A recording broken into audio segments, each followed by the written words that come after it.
देवनाथ साहब, मुझे लगता है आप बहुत बड़ी गलतफहमी के शिकार हो गए हैं। मैं इसका कोई सवाल कर रहे हैं, मैं इसको कुछ एक मिनट आमिर, एक मिनट आमिर, मुझे लगता है देवनाथ साहब क्या बात कही गई है आप प्लीज उसको समझिए, आप गलत तरीके से पेश मत करिए। हमने ये कहा 99.78 पकड़ गया, पकड़ गया, पकड़ गया, क्या पकड़ा गया?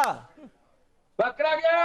अरे क्या पकड़ा गया? आपका पत्रकार को गलत तरीके से मत पेश कीजिए, मतलब आप भी समझते हैं, आप भी समझ गया, आपका पत्रकार और आप दोनों झूठ है, दोनों झूठ आया। मैं बोल रहा हूं, बट मुझे खुशी है, अगर ममता बनर्जी देख रही होंगी तो आप पे जरूर खुश हो रही होंगी।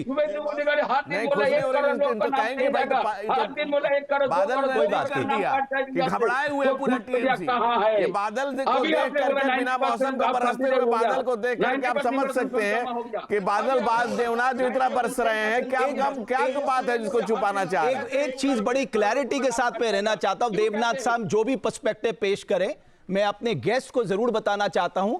हमने कहा कि वेस्ट बंगाल में 99.78 इनमरेशन फॉर्म डिस्ट्रीब्यूट कर दिए गए हैं। प्लीज देवनाथ साहब गलत तरीके से पेश मत करिए।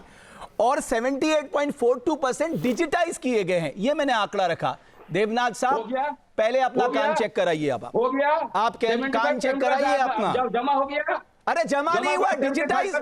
25% का मतलब क्या होता है? सर आप सुनिए तो सही, मैं आपसे लड़ नहीं सकता। बढ़ती हुई सत्ता, आपने सब सुन लिया। 25% माइनस कीजिए। दादा आपका इलाज होगा, प्रॉपर इलाज होगा, चिंता न कर दो।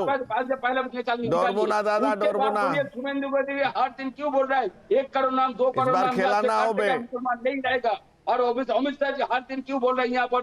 आचार्य विक्रमादित्य, मैं आपके पास आना चाहता हूं। ऐसा क्यों है कि 12 राज्यों में यह प्रक्रिया चल रही है और सबसे ज्यादा बवाल जो है वो बंगाल में मचा हुआ, खासकर ममता बनर्जी का जो आक्रामक रुख है, ये कह देना कि मुझे छूने की कोशिश की, मैं भारत को हिला दूंगी, केंद्र को हिला दूंगी। कोई राजनीतिक दल की मुखिया या मुख्यमंत्री इस तरह की भाषा का प्रयोग करेगा, क्या बताता है? अब 13 हो गया शाम को लेकर के। देखिए, सबसे पहले तो बादल देवनाथ जी बिना मौसम के बरस रहे हैं और गलत जगह बरस रहे हैं, और गलत तरफ बरसने का नतीजा आप बिहार में देख चुके हैं कि जिन लोगों ने एसआईआर का विरोध किया, लोगों ने उसका किस प्रकार से जवाब दिया। तो आप ये बात समझे, अगर इनको कोई दिक्कत है तो माननीय न्यायालय में चले जाएं, सर्वोच्च न्यायालय में चले जाएं। और जिस प्रकार की अराजकता बंगाल में हो रही है, सीमांचल जितने बंगाल के क्षेत्र हैं, आप समझ सबका डेमोग्राफिकल चेंज करा दिया गया है। और अब सत्य सामने लाने के लिए जिस प्रकार से एसआईआर सामने हो रहा है, जो भगदड़ मची हुई आपके रिपोर्टर सामने दिखा रहे हैं, और बादल देवनाथ जी को वो दिखाई नहीं दे रहा है, इसलिए गलत जगह बरस रहे हैं। और ये गलत जगह बरसने का जो सैलाब आएगा ना, वो इनको बहा के ले जाएगा। आप गलत कह रहे हैं आचार्य विक्रमादित्य, उन्हें दिखाई दे रहा है, लेकिन उनकी राजनीतिक मजबूरी है, उससे समझ लेना चाहिए। उन्हें दिखाई दे रहा है। आपको क्या लगता है बादल देवनाथ साहब को नहीं पता कितने घुसपैठिए बंगाल में है करके? साहब उनकी राजनीतिक मजबूरी है कहना। अगर बुद्धिजीवी बैठे इसलिए कहां गया? देख देख के जो स्थिति हो रही है, राहुल गांधी को साफ चट कर गया, नहीं कर गया? राहुल गांधी साफ हो गए हैं, यादव जी साफ हो गए हैं, अब इनकी बारी है। और यही इनको जो कंट्रोल नहीं हो रहा है, वही चीज ठीक है। मीता चक्रवर्ती कुछ कहना चाहती, मीता जी बोलिए। पश्चिम बंगाल, बिहार में जो वोट चोरी आप कर पाए हो, वो पश्चिम बंगाल में नहीं होगा, क्योंकि पश्चिम बंगाल बिहार नहीं है और ना यहाँ पर एनडीए का सरकार है। तो आप बंगाल में है कहाँ? 3 मिनट ऐसे आप वोटर लिस्ट मैनिपुलेट करते, एक वोट हुआ करता था जब वोटर्स डिसाइड करते थे कि कौन आएगा सरकार में। अभी सरकार डिसाइड करता है कि कौन वोट दे पाएगा। ये हालत हो गया है हमारी देश का डेमोक्रेसी का। बट मैडम आपने ठीक कहा, आपने ठीक कहा। कम से कम 3 ऐसे स्टेट हैं जहां बीएलओ राज्य सरकार के अधीन आते हैं, तमिलनाडु, केरला और वेस्ट बंगाल। 3 स्टेट। बहुत जल्दी ये बिहार में भी क्या हुआ है के बाद, मीता जी भी हमारी बाकी जगह, चलो मैं आपकी बात को मान भी लूं, हम कर देंगे मीता जी बाकी जगह मान भी लूं, लेकिन 3 ऐसे स्टेट हैं जहां बीजेपी रूल नहीं है। मान लीजिए वेस्ट बंगाल, केरला, तमिलनाडु, यहां के बीएलओ तो स्टेट गवर्नमेंट के वर्कर्स हैं ना।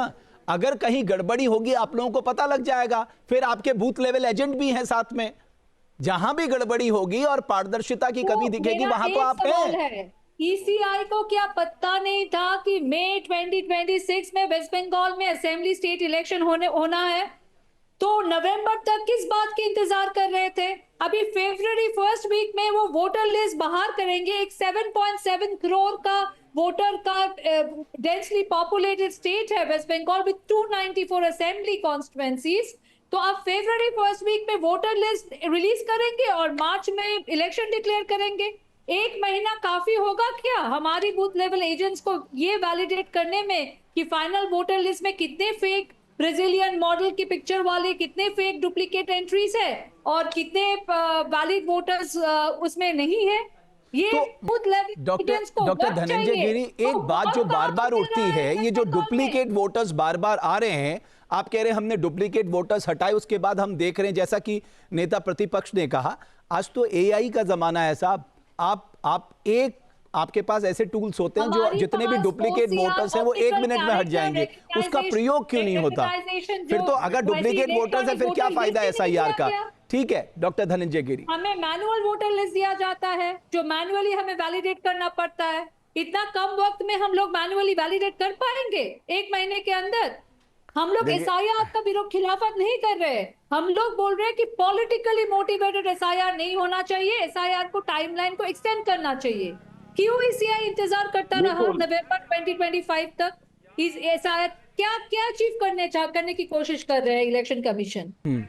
जब एसआईआर की प्रक्रिया चलती है, बीएलओ रहते हैं, बीएलए साथ साथ रहते हैं, पॉलिटिकल पार्टी के वर्कर हर बूथ पे होते हैं, हर बूथ से जुड़े होते हैं। एक बूथ पे 1000 वोट का जब सिस्टम बन चुका है, एक बूथ पे कम से कम अगर मान लीजिए आप 100 बीएलए उतारते हैं तो एक आदमी को बस 3 आदमी को चेक करना हो जाता है एक दिन में, तो वो महीने में पूरा हो जाता है। अगर आपके पास वर्कर नहीं है तो आपकी समस्या है। वैसे भी आपके पास कांग्रेस में कांग्रेस पार्टी बंगाल में न 3 में न 13 में है, ना ममता बनर्जी आपको अपने साथ रखी है, न खिलाफ में है। आपका पता ही नहीं कि आप हैं किधर बंगाल में, पहली बात। दूसरी बात, आप जिसकी बात कर रही हैं, आप जिस बहन में आप जितने देर बोलती नहीं, मैं नहीं बोला, अगर आपको बोलना हो अपने समय बोल लीजिएगा। हाँ मैडम, आपने जो कहा वो बता रहे हैं कि डुप्लीकेट वोटर्स को कैसे हटाएंगे। बिहार में भी आप लोग एक्सपोज होने वाले हो बहुत जल्दी। हाँ, मैं आपको बहन आपके समय और कुछ बोलना है तो बोल लीजिए, फिर मैं आपको जवाब दे देता हूँ। आप जनता ने तो आपको पहले ही जवाब दे रखा है, आपको हमारी जवाब की क्या जरूरत है? जनता ने तो आपको जवाब दे ही रखा है। राजनीति की रेस से बाहर होती कांग्रेस, जो कांग्रेस देश के कोने कोने में होती थी, अब राहुल गांधी खोज रहे हैं घूम घूम के कि किस कोने में मिलेगी कांग्रेस। और राहुल गांधी 95 चुनाव हरा चुके हैं, 5 आपको और हरा कर शतकवीर बनने वाले हैं बहुत जल्दी। क्योंकि जितनी बातें करते हैं गलत करते हैं। बिहार में गए, उन्होंने एक महिला को पकड़ के लाए, उन्होंने रोड शो करते हुए महिला को बुलाया कि आप, उस महिला ने कहा कि मेरा नाम कट गया, मेरे परिवार का नाम कट गया। दूसरे दिन उसने आगे कहा कि मुझे गलत बोला गया, मेरा तो सबका नाम है। आप बताइए, एक आदमी, जब बिहार में एसआईआर की प्रक्रिया पूरी हो गई, आप मुझे एक डुप्लीकेट वोटर दिखा दीजिे, पूरे बिहार में दिखा दीजिए कि एसआईआर की प्रक्रिया 30 दिन में हुआ है। 30 दिन में ओनली 30 डेज, हरियाणा का ओनली 30 डेज, महाराष्ट्र के वोटर्स और कर्नाटक का, यानी कि आप खुद कह रही है ना कि एसआईआर की प्रक्रिया होनी चाहिए। अगर वो कह रही है एसआईआर की प्रक्रिया का विरोध नहीं है, जो ये वोटर्स डुप्लीकेसी कैसे खत्म हो, वो चुनाव आयोग कैसे इंश्योर करेगा, वो ये कह रही है। ठीक है मैडम, आपने बात कह ली कि ये बात झूठी है। हर एक एविडेंस, हर एक प्रूफ जो हमने सामने रखा है, एक का रिबर्टल नहीं आया है।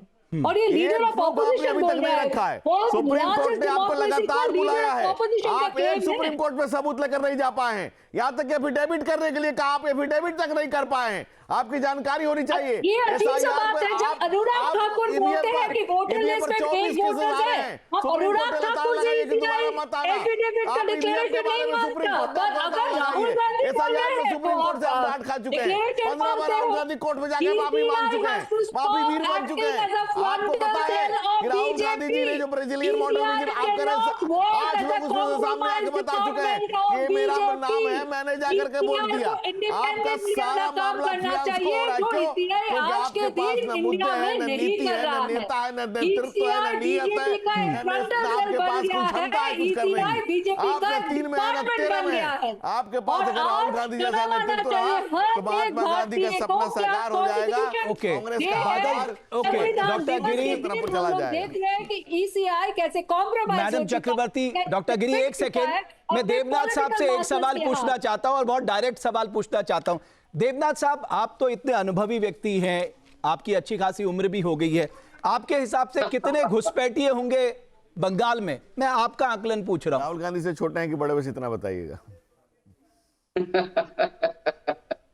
मेरा 71 में जाना हुआ, 1971 में 54 चल रहा है अभी, तो मैं उसके पहले बोल रहा हूँ, उसके पहले 54 चल रहा है सर। मैंने बोल रहा हूँ ये जो घुसपैठिया है, मैं भी जानता हूँ, बांग्लादेश से बहुत सारे लोग यहाँ पर है, और सबसे बड़ा बात है यहाँ से जो 2 करोड़ को घुसपैठिया का नाम जो काटने का जो बात कर रहा है, इसमें 1.5 करोड़ हिंदू नहीं रहेगा का नाम नहीं है, 1.5 करोड़। उसमें मुतवा संप्रदाय, जिसमें नमोसुद्र संप्रदाय जो है, उन लोगों का नाम नहीं रहेगा। ये तो भाजपा ने जो प्लान किया था, इसका प्लान उल्टा हो गया। लेकिन मैं चाहता हूँ सारे जेन्युइन वोट, ममता दीदी वही भी बोल रहा है, सारे हिंदू हो, सारे जो मुस्लिम हो, जो भी लोग हो, जो घुसपैठिया, वो जो इलीगल तरीके से आ रहे हैं, वो लोग जा रहा है, जाने दीजिए। लेकिन जेन्युइन वोटर जो है, उसका नाम एसआईआर में रखिए। इतना जल्दी मत कीजिए। एसआईआर प्रक्रिया का संशोधन जरूर है, बिल्कुल जरूर है, क्योंकि 20 साल अंतर नहीं, 10 साल अंतर करना चाहिए।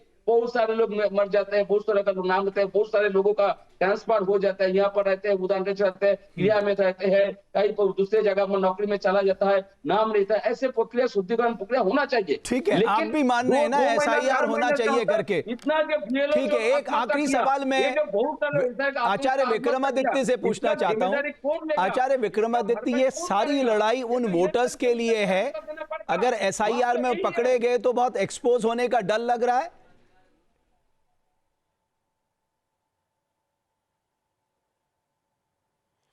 ये सारी की सारी लड़ाई जो है मुस्लिम वोट बैंक के लिए और कुछ नहीं है, केवल मुस्लिम वोट बैंक। अभी जो नाम हिंदुओं का लिया जा रहा है, हिंदू इस देश के अंदर कभी भी गैर राजनीतिक कार्य नहीं करता, गैर संवैधानिक काम नहीं करता है। ये केवल मुस्लिम की तुष्टीकरण के लिए जो वोट बैंक इनका है, क्यों रखे जा रहे हो? इस देश के अंदर क्यों रहेगा गैर हिंदुस्तानी जो भारत का नहीं है, क्यों रहेगा? आप क्यों चाहते हैं उनको रखने के लिए? ये सारी की सारी बंदरबाट जो है केवल मुसलमानों को पसंद करने के लिए की जा रही है। जो इनके साथ कभी ना दिया, जो साथ दे रहा है, वो भी कुछ छोड़ के भागने को तैयार बैठा है। जो बोल रहा है, लेकिन काम देवनाथ साहब, मैं फिर आपसे इस मुद्दे पे कभी चर्चा करेंगे, मेरे पास समय समाप्त हो गया। आप सभी मेहमानों का मैं न्यूज नेशन के मंच पे आने के लिए बहुत धन्यवाद करता हूं। डॉक्टर गिरी, बहुत धन्यवाद आपका। जाहिर है जैसे जैसे ये प्रक्रिया आगे बढ़ेगी, राजनीतिक बयानबाजियों का दौर आगे बढ़ेगा, लेकिन जो बातें राजनीतिक दल उठा रहे हैं, चुनाव आयोग को उनका जवाब, या मैं कहूंगा उन राजनीतिक दलों को संतुष्ट जरूर करना चाहिए। बहुत धन्यवाद हमारी चर्चा को देखने के लिए। जहां भक्ति है हर शब्द में, कथाओं में छिपे हैं दिव्य रहस्य, और ज्योतिष देता है जीवन को दिशा। धर्म से जुड़ी हर बातों को जानने के लिए हमारे चैनल स्तुति को सब्सक्राइब करें। चैनल पर जाने के लिए इस लिंक पर क्लिक करें।